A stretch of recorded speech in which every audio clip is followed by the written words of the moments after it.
ఇకపై మీకు ఇష్టమైన ఫేవరెట్ సీరియల్స్ యొక్క ఫుల్ ఎపిసోడ్స్ యూట్యూబ్లో అందుబాటులో ఉండవు. కేవలం సన్నెక్స్లో మాత్రమే ఫ్రీగా చూడొచ్చు.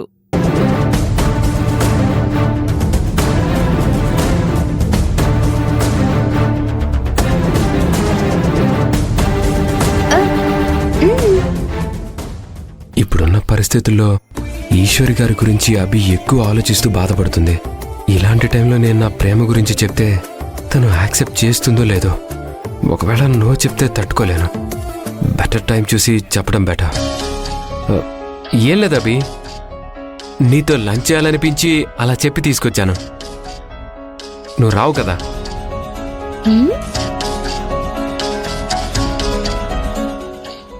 నీ వల్ల కాలేజ్ మిస్ అయింది.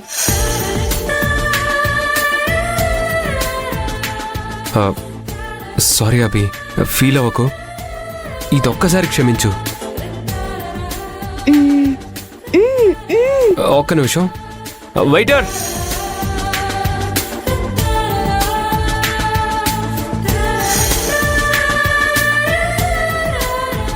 Thank you sir.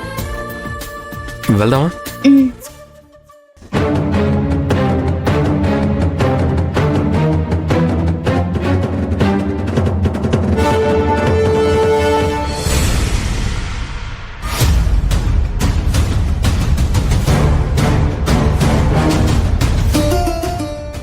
చిన్నయ్య కోసం చేయని నేరాన్ని నెత్తి మీద వేసుకున్నందుకు ఆ కేసు నుండి తప్పించుకోవటానికి ఎన్ని మార్గాలు వెతికినా అన్నీ ఏదో ఒక రకంగా మిస్ అవుతూనే ఉన్నాయి.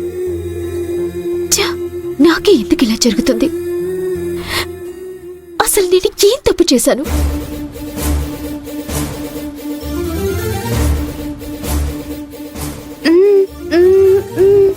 ఏం లేదబే,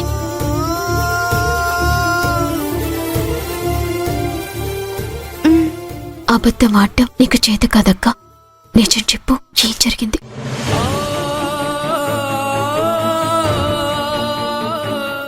సంతోష్ సార్ యాక్సిడెంట్ కేసులో కీలక సాక్ష్యం అనుకున్న ఒక రౌడీ చిక్కినట్టే చిక్కి ఇంతలోనే మాయమైపోయాడు. ఒకవైపు అత్తయ్య ఇచ్చిన గడువు దగ్గర పడుతుంది. ఎంత ప్రయత్నించినా ఈ కేసు ఎంతకీ ఒక్కొలికి రావటం లేదు. అబే, ఓడిపోతానేమోనని భయంగా ఉంది. గిరిజ, మన అదృష్టం బాగుండి వాడు తప్పించుకున్నాడు, లేకపోతే మనం ఇరుక్కునేవాళ్ళం. మీరుండగా ఈ కేసులో ఈశ్వరి గెలవలేదండి. అంత నమ్మకం ఎందుకు గిరిజ నా మీద? నా కళ్ల ముందు ఎన్నో కొంపలు కూల్చి మీరు ఇంత ఎత్తుకు ఎదిగారండి. మీ క్రిమినల్ బ్రెయిన్ ఏంటో నాకు తెలీదా? చాలే.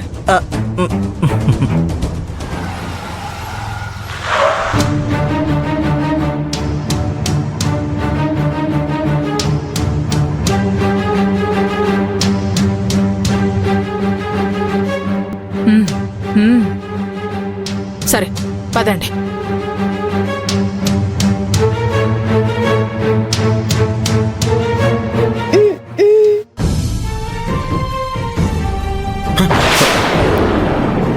ఏం చేయాలో అర్థం కావడం లేదబ్బే. ఆ రౌడీ దొరికింటే ఇంకా మన అన్ని సమస్యలకి పరిష్కారం దొరికేది.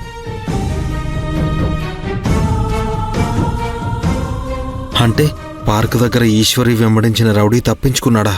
వాడే సాక్షిగా ఉన్నాడా?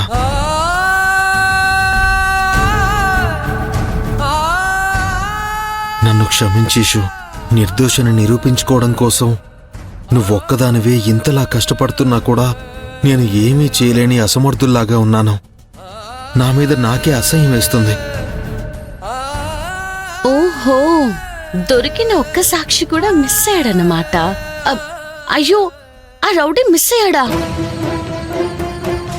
అలా ఎలా మిస్ అయ్యాడు ఈశ్వరి గారు?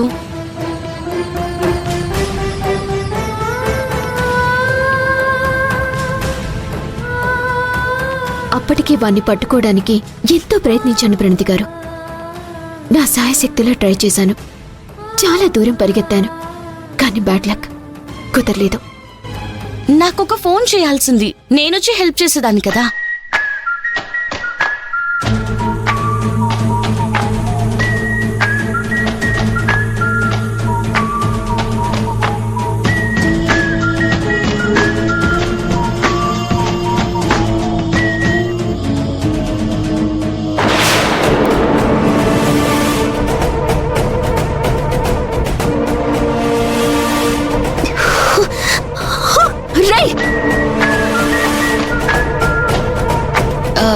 నేను మళ్ళీ కాల్ చేస్తాను.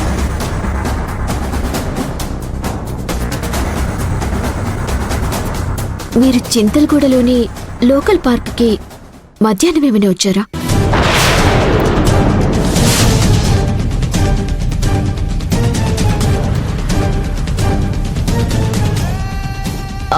మీ కార్ అక్కడ చూశాను. ఇదే రింగ్ టోన్ నేను పార్క్లో కూడా విన్నాను.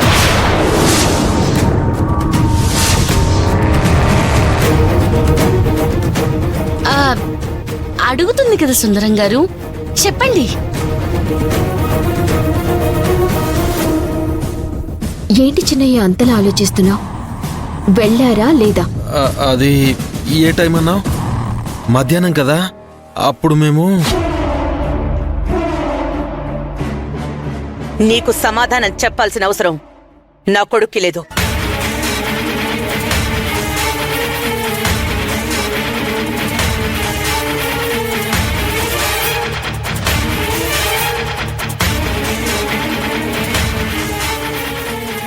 నువ్వేదో పోలీస్ ఆఫీసర్ లాగా ఫీల్ అవుతూ నా కొడుకుని ఒక తప్పు చేసిన దొంగవాణ్ణి ప్రశ్నించినట్టు ప్రశ్నిస్తున్నావు. తప్పు చేసిన వాళ్ళకి ప్రశ్నించే హక్కు లేదు.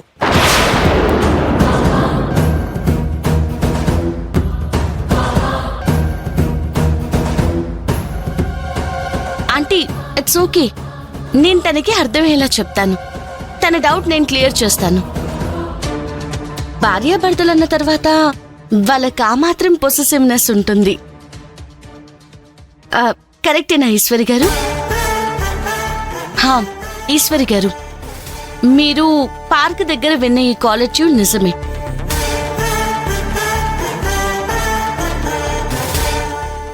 మీరు చూసిన ఆ కార్ కూడా నాదే.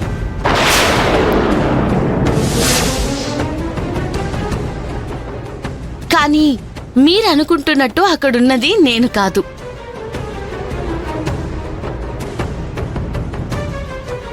ఎస్, మీరు విన్నది నిజమే. నా అసిస్టెంట్ మొబైల్ రింగ్ టోన్ కూడా సేమ్ నా కాలర్ ట్యూనే. పైగా తనకేదో అర్జెంట్ వర్క్ ఉందని నా కార్ తీసుకొని వెళ్ళింది. సో మేబీ తన పార్క్ వచ్చుంటుంది. అయినా సుందరం మీద డౌట్ ఎందుకు వచ్చింది? మీ కార్ని ఆ పార్క్ బయట చూశాను. ఓకే, యాక్చువల్లీ మీరు ఆ పార్క్ ఎందుకు వెళ్ళారు? ఆ రౌడీ సెటిల్మెంట్లో ఆ పార్కులోనే చేస్తాడంటే వాణ్ణి పట్టుకోవడానికి వెళ్ళాను. Okay okay, cool. ఇప్పటికైనా అర్థమైందా? అనుమానించడానికి ఓ హద్దుండాలి. ప్రణతి, ఎవరికో ఏదో డౌట్ వస్తే నువ్వు ఎక్స్ప్లెనేషన్ ఇవ్వాల్సిన అవసరం లేదు. అయ్యో పర్లేదా ఆంటీ, దాంట్లో ఏముంది? It's okay.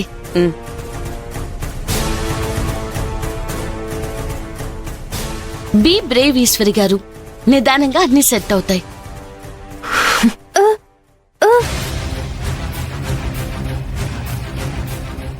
ఫోన్ చేయి.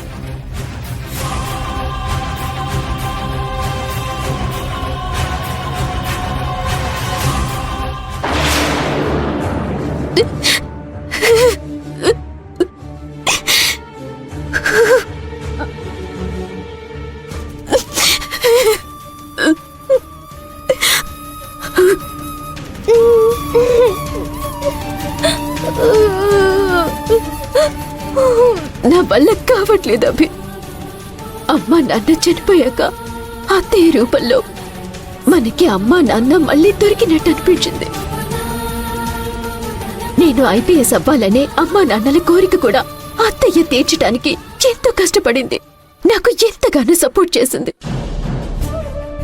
నిజం చెప్పాలంటే చిన్నయ్య కంటే కూడా నా చదువుకి అత్తయ్య గారే ఎంతగానో సపోర్ట్ చేశారు. ఈ ఇంట్లో తన సొంత తమ్ముడి కన్నా చిన్నయ్య కన్నా కూడా నన్నే ఎక్కువగా నమ్మింది.